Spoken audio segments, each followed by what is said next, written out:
All right, everybody. Oh, got some braking here we need to do. Okay, so if you're not familiar, some of these I try and pick up some product that we don't normally see reviews on, or audio captures or whatever, even just like a quick view, especially on German product. So came across the VR, the Virtual Railroads BR218 expert line. So they had the 218 out for quite some time now. I believe there was a 218 available on Steam, or at least through a third-party route. I cannot remember which one for the life of me, but it's been out for quite a few years now. But Virtual Railroads, especially their expert line stuff, is phenomenal. So you might see a couple things here in this. So kind of browsing over YouTube videos and some third-party review sites. Not a lot out there in English, not a lot out there just kind of reviewing the product, more so just doing runs in it. So I figured I'd pick this up, do a quick video on it. So this is up and running now. There are there's 4 cold start versions. There's 2 different models of this. So they have different bogies. This is the 299-6. And again, the lighting here right now is not the best since we're facing the sun. But these are the original, these are the MAC bogies, M-A-K, bogies that are on the 299-6. And there are 2 other versions of this. There's the 299-6 run, cold start, and then there are 2 dynamic number versions. One's running, one is cold start. And on the rear, we have the original bogies. So kind of hard to tell. We'll take a look at these as we get rolling down the track. And then I threw on a couple crew cars, generator crew car with the Mammoth 1200 3D Zug work train. This is the DB modeled version. There's a construction, like a yellow generic construction version. There's a couple repaints out there for like a Colas rail and such. And then some VR wagons. I cannot remember for the life of me. I'm sure it's on here. Tamans, T-A-M-N-S wagons. These are the loaded ones. It's covered on top. They have dynamic skinning for them. There's 4 different models, 2 loaded, 2 unloaded, but we're looking at the 218.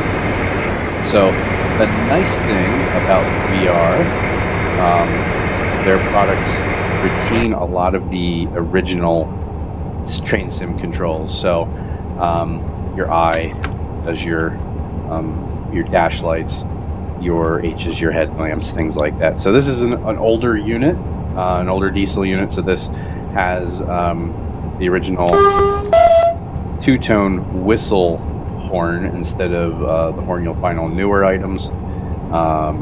It doesn't have a lot of the electronic controls or anything like that. It's still manual. And then with VR, some of the things you do have to keep in mind. Some of not sure what that says in German. I wouldn't want to translate it. I'm not too sure. I'm sure if I flip through the manual here, I'd find something. Let's see what they say. I mean, that's the air brake, train brake, but not sure what the translation is for that. But then some of the things you'll see are in English, standard. So when you do the installation, it loads up in German and it says German or English. You switch to English. They load over to the English installer. However, some of the functions within the cabs, you'll just have to know them or follow the keyboard commands in the manual. And as with most VR products, the manual is 20 pages, but it's 20 pages of instructions on operating the device. So it goes over all the keyboard controls that you would need to know anyway. So you can kind of ignore those. This is my first time running this. I'm keeping this up. I normally run it without the HUD. Just think it looks cleaner. A couple things, like this is the second time I've loaded it up. I already tried to record a video, but as you know, Train Simulator 2020 update has kind of punked the game up here a little bit with loading it. So it only took about 27 tries this time to load it up again to get another video. So this might be short. Kind of hard to say. So another couple things with VR, you'll see not all functions show the little hand when you load them up. So it turns into the hand when you click. There's a lot of third-party content that does that. You'll notice the sounds from the outside. The sound audio does change. A couple things. So I do have my field of view changed to a little broader. If you look in the bottom right here, you can see the outside of the cab in the corner. That's just the field of view setting. So if you set it to standard and you're kind of zoomed in, it kind of looks like this is your standard field of view. You wouldn't be able to see that. However, there is a hole right here you can see the ballast through, and this crack in the door. So that's unfortunate. I'm actually surprised on the 218 the door doesn't open. I've got a couple of the newer electric locos from VR, the 189, 185, the 101, a couple others. And the cab doors all open. This is a newer model as far as I can see. I have the original 218. The sounds are a bit better and the controls are a bit better. So we're not going to go over a lot of the intricate stuff. There's high braking, hydrodynamic braking. There's different brake modes in this. You can change the brightness of your displays. So I think, let me see here, shift and I think shift home. Yeah, so I'll have to play around with this, but I do Q here to turn it on. So you have the start up here. You have two motors to start.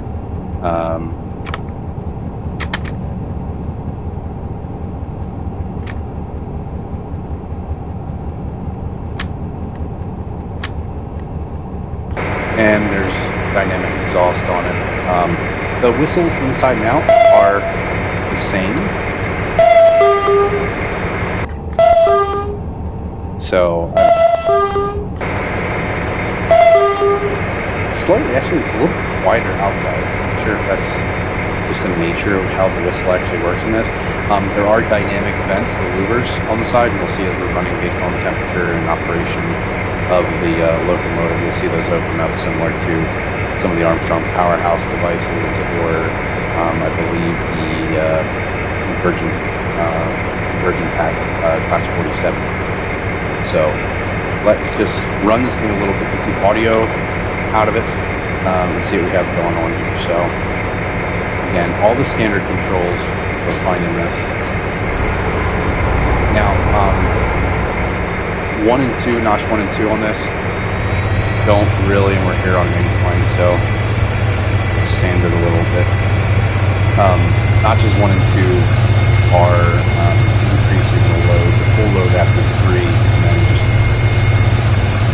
you'll see you'll have direct power increase after that. So slow speed mode, low power modes 1 and 2, I think 3. Again, haven't really done too much in this, just wanted to get a video up.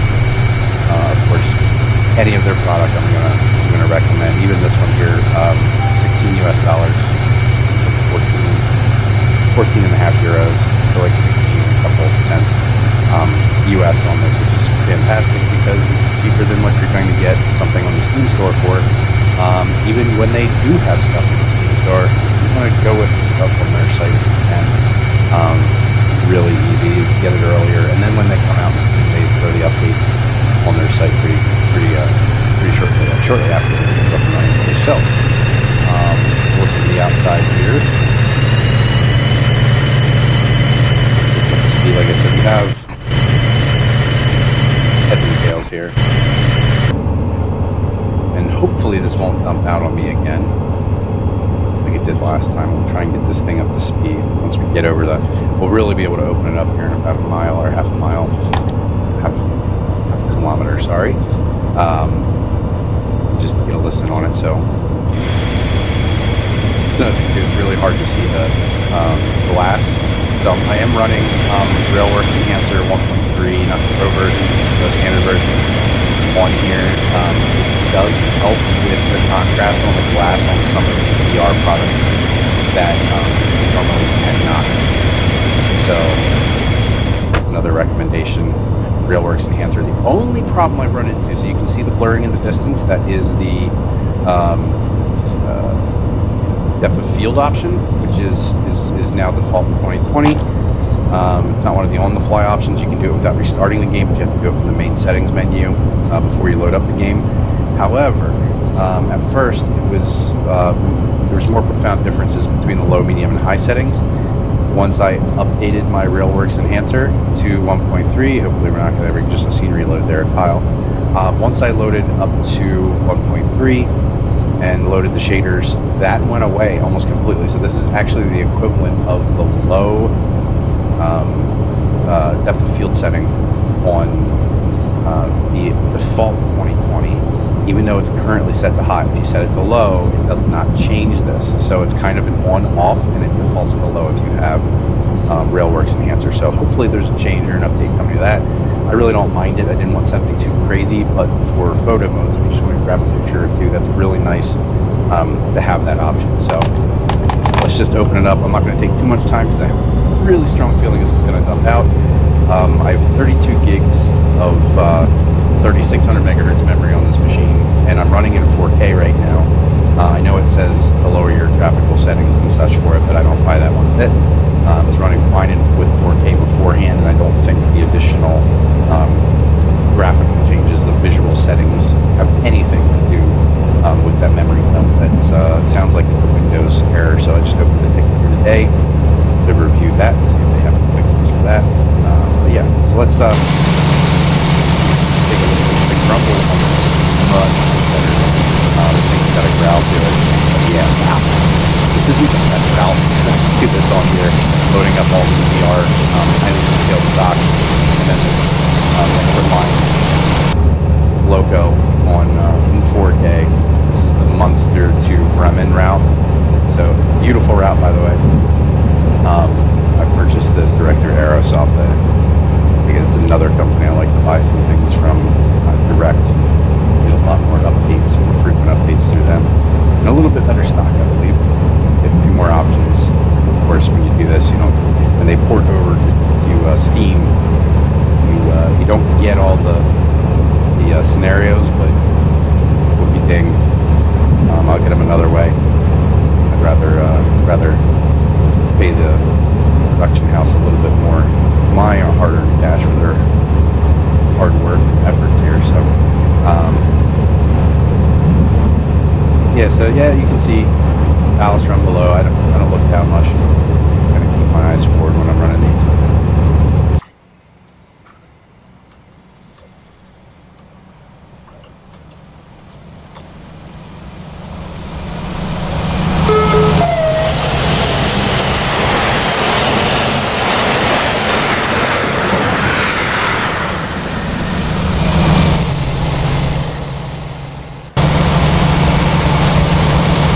Really think this train is pretty cool though. You can get it a couple of different ways. I got this through the entire team. Yeah, so it comes with quite a few pieces of stock. Pick that up through Just Trains.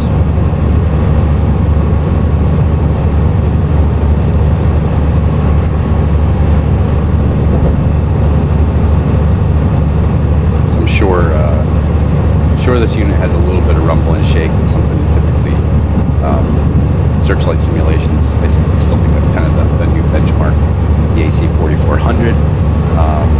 But when it comes to cab shape and things like that, actually feeling like you're in the locomotive operating it, Searchlight's AC 4400 is the best with that. AP has some really cool ones, so like the Class 37, amazing, that shaking feeling. You have the radio antenna on the nose of that thing, kind of bouncing around while you're gearing up in it. It's got that rock back and forth that the 37s have. So I'd like to see that in this, because I know we would have something similar in this. You get a little bit of motion in it, but it's not crazy.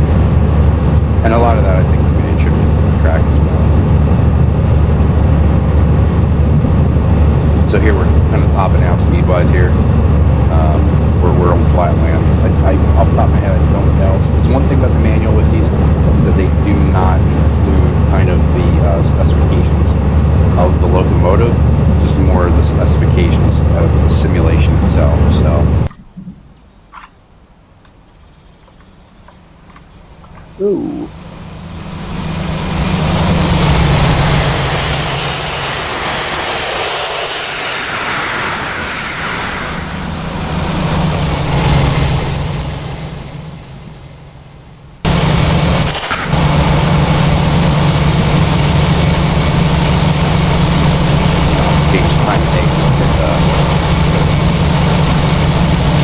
Check out these trucks there and see what's totally different about them. see on the top, tail vents have opened up, letting a little bit more air to some cooling.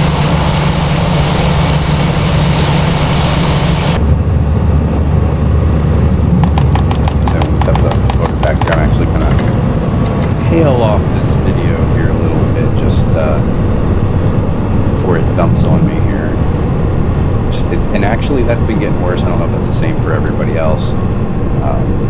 They've released it a couple times here and there, but I was able to get in within about 5 minutes to play without these memory dumps. And it seems like they are external memory dumps, but they're obviously has something to do with the 2020 updates. Nobody had this issue prior. You had every now and then you get the memory dumps. This is something completely different. We'll see what DTG has to say about that.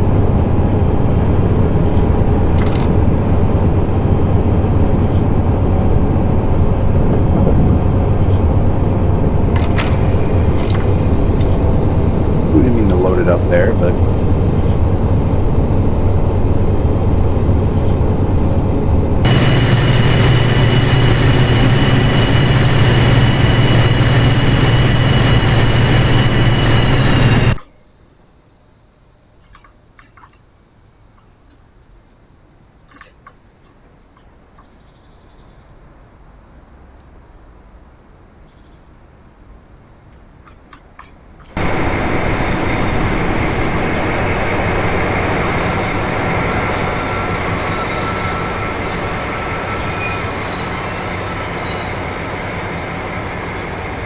I love all of their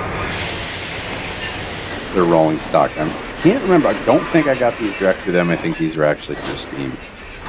There's a good chunk of these on the marketplace. You can get them for a steal, even at the regular price of $5. But when they go 50% off at $250, that's when I suck them all up whenever I see them go on sale. So, all right. Well, I'm going to call it quits on this again before it dumps out. Just if you wanted to hear it, see it real quick, if you haven't even heard about this existing, because there's not a lot of advertisement for VR products. We can go in here and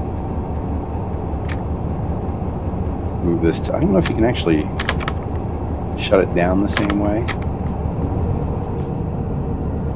Oops.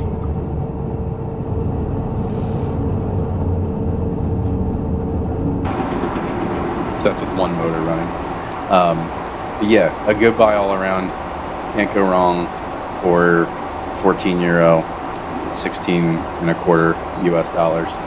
But give a look at their other products. I've probably purchased maybe a dozen of their locomotives, mostly again electrics. They've got the 110, 111, 140, 141, 150, 151, 185, 189, a whole slew of them. And then they have some diesel products, expert line products, where they have like the 232, and I forget what the other model is. They're both available through DTG as DTG release products, but then they have the actual virtual railroads product, which they're a lot cheaper, and they are still better than what you're going to find on Steam. So hope you enjoyed this. If you want to subscribe, you can click at the bottom. Let me know what you think about the video, and if you have any questions, shoot them over my way in the comments. I respond usually right away as soon as you get those out.